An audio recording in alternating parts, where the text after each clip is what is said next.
বাংলাদেশ পৃথিবীর সবচাইতে ঝুঁকিপূর্ণ রাষ্ট্র, যেই রাষ্ট্রের তিন দিকে কাঁটাতারের বেড়া, আরেক দিকে বঙ্গোপসাগর।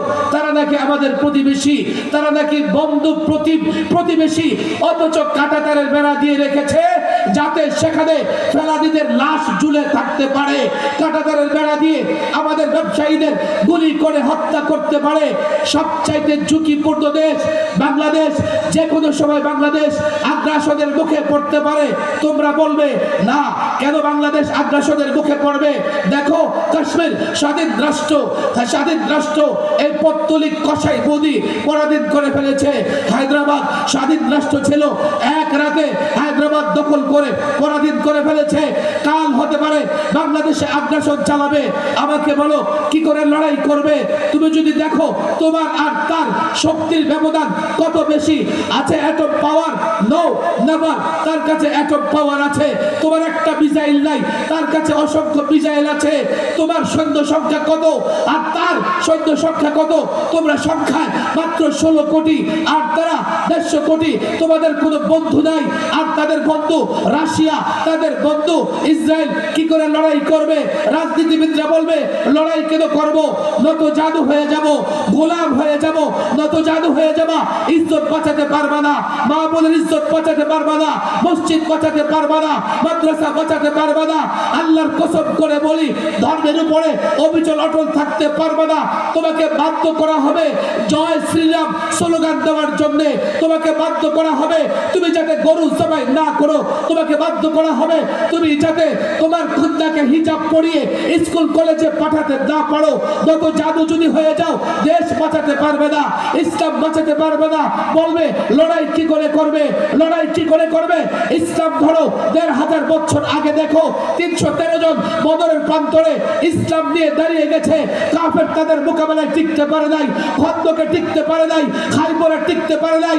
এই মুসলমানেরা সিন্ধু বিজয় করে, একজন মুহাম্মদ বিন কাসেম সিন্ধু বিজয় করে ভারতে সর্বপ্রথম ইসলামের পতাকা উড্ডীন করেছে। আল ইসলামু ইয়ালু ওয়ালা ইউলা। ইসলাম ধরো, ইসলাম মানো। দিল্লি থেকে মস্কো পর্যন্ত, তেল আবিব থেকে ওয়াশিংটন পর্যন্ত আল্লাহর কসম কাফের বেঈমান একত্রিত হয়েও তোমার বিরুদ্ধে লড়াই করে টিকতে পারবে না।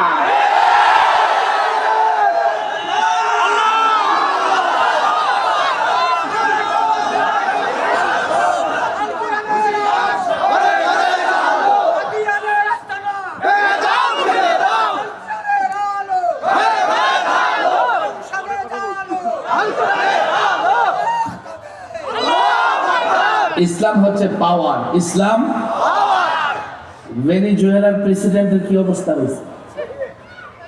ভেনেজুয়েলার প্রেসিডেন্ট জানেন না? হায় হায় হায়, প্রেসিডেন্ট তার স্ত্রী সহ রাজমহল থেকে আমেরিকা তুলে নিয়ে গেছে। কথা ঠিক না বেঠে? অথচ ভেনেজুয়েলা মোটামুটি শক্তিশালী রাষ্ট্র। রাশিয়া থেকে এই অস্ত্র কিনেছে, ওই অস্ত্র কিনেছে, কত কিছু কিনেছে, কিন্তু সুপার পাওয়ার আমেরিকার সামনে টিকতে পারে নাই। কথা ঠিক না বেঠে? অভাব কি ছিল জানেন? মূল পাওয়ার ছিল না, মূল পাওয়ার হচ্ছে ইসলাম। যে পাওয়ার ছিল আফগানিদের। 20 বছর, 20টা বছর আমেরিকা, তার নেতৃত্বে নেটো, গোটা পৃথিবীর পরাশক্তি একত্রিত হয়ে 20 বছর আফগানে বোমা নিক্ষেপ করেছে। আল্লাহর কসম করে বলি, কাবুল ছাড়া আফগানের কোথাও আচর আঁকতে পারে নাই, আঘাত করতে পারে নাই।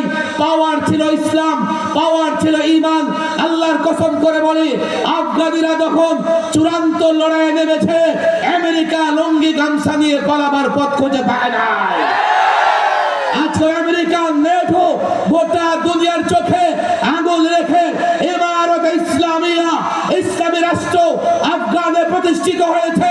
আল্লাহর কসম করে বলি, তোমাদের কাছে আমেরিকা তোমাদের খোদা হতে পারে, ভারত তোমাদের খোদা হতে পারে, রাশিয়া তোমাদের খোদা হতে পারে। আমাদের খোদা এক আল্লাহ।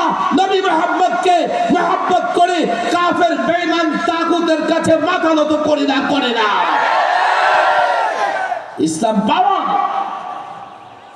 ইসলাম যদি ধরো, কাফের বেঈমান তোমার মোকাবেলায় টিকতে পারবে না। কথা ঠিক না বেঠিক? এই ইসলামের সব সমস্যার সমাধান আছে না নাই? বলেন আছে না নাই? কয়টা কথা বলছি? কয়টা? ইসলাম পছন্দ করেছেন কে? আরো জোরে কে? আরো জোরে কে? ইসলাম ছাড়া অন্য কোন ধর্ম গ্রহণযোগ্য? এই ইসলামে আমাদের সব সমস্যা, সব সংকটের সমাধান আছে না নাই? শুধু মুখে ইসলাম বললেই হবে না ইসলাম নিয়ে পড়াশোনা করতে হবে? ইসলাম জানতে হবে কি হবে না?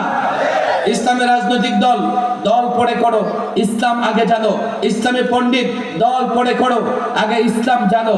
যদি ইসলাম না জানো, ইসলাম মুখেই নিবা, কোনোদিন ইসলামের সৌন্দর্য উপভোগ করতে পারবে না। কথা ঠিক না বেঠিক?